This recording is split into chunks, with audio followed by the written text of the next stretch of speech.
तो आप अगर जैसे कि आप 1000 रुपये पाना चाहते हैं और आपकी उम्र 18 साल है, तो आपको 42 साल तक हर माह 42 रुपये जमा करवाने होंगे।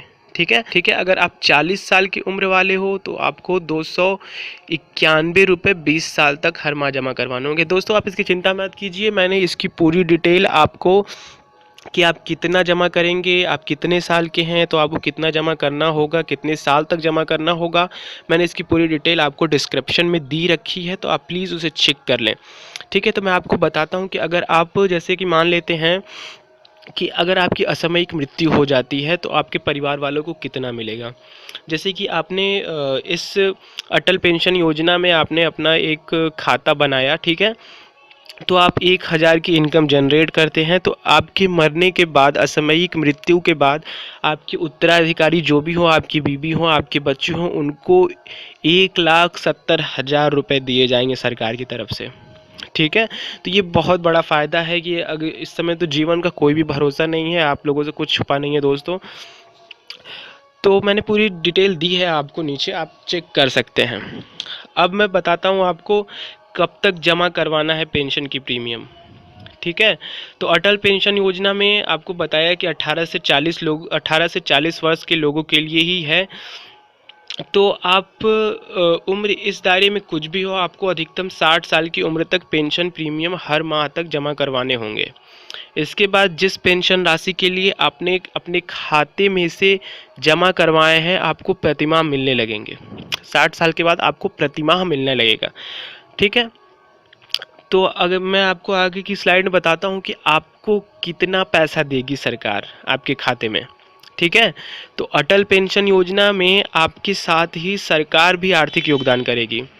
ध्यान से सुनिएगा दोस्तों, सरकार भी आपके आर्थिक योगदान करेगी। सरकार ने ये घोषणा की है कि अगर आप 31 दिसंबर 2015 तक अटल पेंशन योजना में खाता खुलवाते हैं, ठीक है, अगर वो 2015 तक की बात थी, ये 5 साल तक 2019 से 20 तक सरकार आपकी राशि का 50% या अधिकतम 1000 रुपये प्रति वर्ष, ठीक है, योगदान करेगी। हालांकि ये योगदान जो कि है, ये जो योगदान देगी सरकार, ये उन्हीं खाता धारक को मिलेगा जो आयकर अदा नहीं करता है। जो आयकर अदा करते हैं उनके लिए रियली सॉरी, उनके लिए कुछ नहीं हो सकता, वो इसके भागीदार नहीं हो सकते हैं। तो मैं अब बताता हूं दोस्तों कि अब आप इसमें खाता कैसे खुलवा सकते हैं। अटल पेंशन योजना में आप खाता कैसे खुलवा सकते हैं। तो सरकार ने यह योजना पूर्व एनडीए सरकार की स्वावलंबन योजना, ठीक है, की जगह लॉन्च की है। जो पूर्व सरकार ने स्वावलंबन योजना लॉन्च की थी, ये उसकी जगह इन्होंने लॉन्च की है। तो आपको बता दूं कि एनपीएस योजना के लिए जो बैंक और संस्थाएं काम कर रही थी, वही अटल पेंशन योजना में खाता खुलवाने के लिए भी काम करेंगी। ठीक है, तो आप परेशान ना होइए, अगर आपका स्वावलंबन योजना में हुआ है तो आप बिल्कुल परेशान ना होइए, आप उससे अटैच करवा सकते हैं।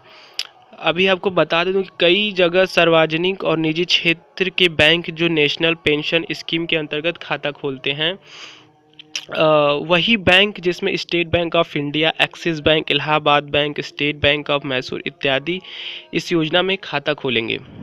ठीक है, अब बात आती है फ्रेंड्स कि कैसे जमा होगा इसमें प्रीमियम। तो मैं आपको बता दूं कि ये बहुत ही इजी प्रोसेस है, आपको बैंक भी जाने की ज़रूरत नहीं है। इस योजना के तहत आपका जो पेमेंट होगा वो ऑटो डेबिट होगा आपके बैंक अकाउंट से, वो ऑटोमेटिक आपके अकाउंट से डिटैच होकर पैसा उस प्रधानमंत्री योजना जो कि अटल योजना है, पेंशन योजना, अटल पेंशन योजना, उसमें चला जाएगा। ठीक है, तो अब बात आती है कि ऑटोमेटिक कट जाएगा हमारा पैसा, ऑटो डेबिट हो जाएगा। तो कई लोग ये सोच रहे होंगे कि क्या ये सच में ये योजना काम करती है या फिर ये और योजनाओं की तरह फेक है। तो मैं आपको इसके कुछ जिससे ये रिलेटेड योजनाएं हैं जिसको इन्होंने लॉन्च की है, मैं उसके बारे में बता दूं आपको। ये योजना भारत सरकार की ओर से लॉन्च की गई है। इस योजना को लेकर किसी भी तरह की अगर आपके मन में शंका आती है तो प्लीज़ आप उसे दूर कर दीजिए। और इस इस योजना का जो है, जो कि पूरा वर्किंग एरिया जो देखता है, वो pension fund regulatory and development authority. ठीक है, अब आप समझ सकते हैं कि ये योजना बिल्कुल फेक नहीं है और योजनाओं की तरह। तो दोस्तों मैं अब बताता हूँ कि जो इस खाते में हिस्सा नहीं बन सकते, जो इन खातों का हिस्सा नहीं बन सकते अटल पेंशन योजना का, वो जो कि आयकर के दायरे में आते हैं, जो इनकम टैक्स पे करते हैं और जो कि गवर्नमेंट एम्प्लॉई हैं वो, और जो ईपीएफ और ईपीएस जैसी योजनाओं में शामिल हैं, जिनको पेंशन मिलने वाली है, सरकारी रिटायरमेंट